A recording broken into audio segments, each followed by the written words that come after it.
नमस्कार शेतकरी मित्रांनो, मी डॉक्टर राकेश चोकोबा गजबिये.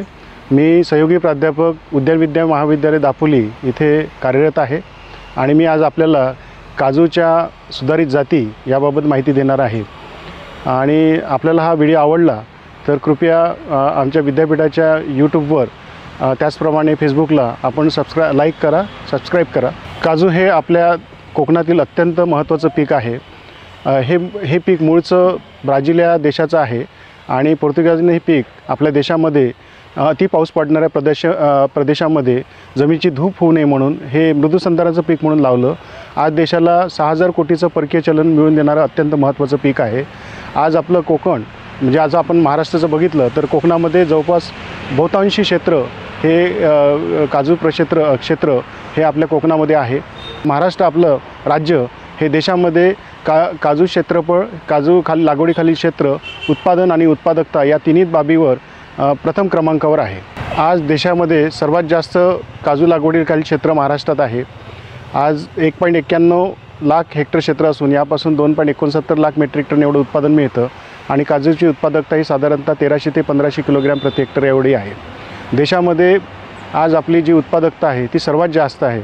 समजा देशाची आपण काजू उत्पादकता बघितली ती 700 ते 800 किलोग्रॅम प्रति हेक्टर एवढी आहे. तर महाराष्ट्राची उत्पादकता ही साधारणतः 1300 ते 1500 किलोग्रॅम आहे. याचं मुख्य कारण असं आहे की 1990 नंतर जी बहुतांशी लागवड झाली ह्या सुधारित जातींची कलमे लावून लागवड झाली आहे आणि महाराष्ट्र शासनाच्या रोजगार हमी योजनेअंतर्गत मोठ्या प्रमाणात विद्यापीठाने विकसित केलेल्या एकास एक सरस अशा सुधारित जाती लावण्यात आल्या आणि शेतकरी बांधवांना ते 100% अनुदानावर पुरवण्यात आल्या आणि त्यामुळे आज आपल्याकडे क्षेत्र जास्त वाढलेलं आहे. त्याचप्रमाणे आपली उत्पादन आणि उत्पादकता मोठ्या प्रमाणात वाढलेली आहे आणि बहुतांशी क्षेत्र कोकणातलं हे काजू जातींनी लागवड केलं असल्यामुळे, सुधारित जातीच्या कलमांनी लागवड केल्या गेल्यामुळे आपल्याला उत्पादन अधिक मिळते. विद्यापीठाच्या प्रादेशिक फळ संशोधन केंद्र वेंगुर्ला येथे 1957 पासून खऱ्या अर्थाने संशोधनाला सुरुवात झाली. सुरुवातीला निसर्गात चांगले गुणधर्म असणारे वाण गोळा करण्यात आले. या वाणांचा अभ्यास करण्यात आला आणि या वाणाच्या अभ्यासाच्या निष्कर्षातून देशातली पहिली जात वेंगुर्ला 1974 निवड पद्धतीने विकसित करण्यात आली. त्यानंतर एकास एक सरस अशा आपण खूप चांगल्या सुधारित जाती, अधिक उत्पन्न देणाऱ्या, टपोऱ्या बिया असणाऱ्या आपण आणि निराशन गुणधर्म असणाऱ्या आपण जाती विकसित केल्या. त्याच्यामध्ये वेंगुर्ला 4, 7, 8, 9 आणि आता नवीनच विकसित केली 10 या जाती आहेत. वेंगुर्ला 4चं आपल्या सर्व शेतकऱ्यांना ही जात सुपरिचित आहे, पण वेंगुर्ला 7, 8 किंवा 9 या जातींबद्दल बहुतांशी शेतकऱ्यांना माहीत नाही. त्यासाठी या जातीची माहिती आपण या व्हिडिओमार्फत करून घेणार आहोत. तर सर्वप्रथम आपण वेंगुर्ला 7 ही जात 1997 वेंगुर्ला 3 आणि VRI-1 या जातीच्या संकरातून विकसित करण्यात आली आणि लागवडीसाठी प्रसारित करण्यात आली. या जातीचं बी अतिशय टपोरे असून एका बीचं सरासरी वजन 10 ग्रॅम आहे. एका किलोमध्ये साधारणतः 100 बिया बसतात आणि भरघोस असं उत्पादन देणारी जात आहे. झपाट्याने वाढणारी, जोमात वाढणारी जात आहे. या जातीचा गराचा जो ग्रेड आहे तो W180 असा आहे. म्हणजे एका पाऊंडमध्ये साधारणतः 180 गर मावतात.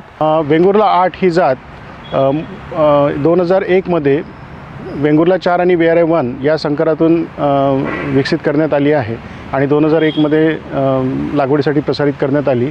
या जातीचं वैशिष्ट्य म्हणजे अतिशय मोठा बोंडू आणि मोठं बी हे या जातीचं महत्त्वाचं गुणधर्म आहे. एका बीचं सरासरी वजन 11.50 आहे. एका किलोमध्ये साधारणतः 90 बिया बसतात आणि बोंडू पण याचा खूप मोठा आहे. म्हणजे सरासरी बोंडूचं वजन ही 100 ग्रॅम आहे आणि बोंडूमध्ये बीचं जे रसाचं प्रमाण आहे हे साधारणतः 85% एवढं आहे. म्हणजे गोवा राज्य बाजूलाच आहे. इथे मोठ्या प्रमाणात सिंधुदुर्ग जिल्ह्यातून काजूचे म्हणजे फेणी तयार करण्यासाठी मोठ्या प्रमाणात या बोंडूला मागणी असते. या जातीला भरघोस असं उत्पादन आहे. त्यानंतर वेंगुर्ला 9 ही जात 2015 वेंगुर्ला 4 आणि VRI-1 याच्या संकरातून विकसित करण्यात आली आहे आणि 2015 ही लागवडीसाठी प्रसारित करण्यात आलेली आहे. या जातीचं वैशिष्ट्य असं आहे की या जातीला घोसामध्ये बिया लागतात आणि साधारणतः एका बीचं वजन हे 8.9 ग्रॅम आहे.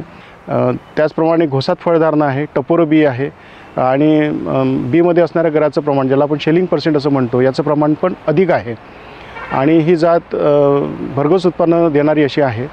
त्यामुळे शेतकऱ्यांची लागवड केल्यास त्याच्यापासून अधिक उत्पन्न आपल्याला मिळू शकते. वेंगुर्ला 7, वेंगुर्ला 8, वेंगुर्ला 9 आणि वेंगुर्ला 10 या जातीची कलमं आपल्याला प्रादेशिक फळ संशोधन केंद्र वेंगुर्ला त्याचप्रमाणे विद्यापीठाच्या इतर संशोधन केंद्र उपलब्ध होतील.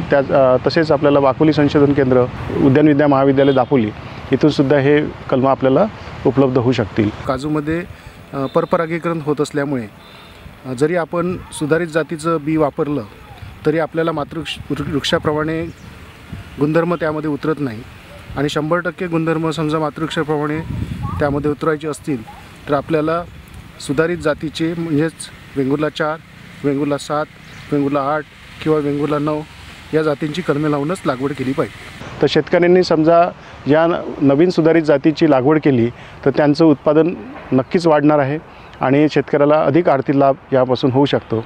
हा व्हिडिओ आपल्यास आवडला असल्यास डॉक्टर बाळासाहेब सावंत कोकण कृषी विद्यापीठाच्या यूट्यूब चॅनलवर जाऊन आपण तिथे त्याला लाईक करा, सबस्क्राईब करा. त्याचप्रमाणे विद्यापीठाच्या फेसबुकवर लाईक आणि सबस्क्राईब त्याला करू शकता.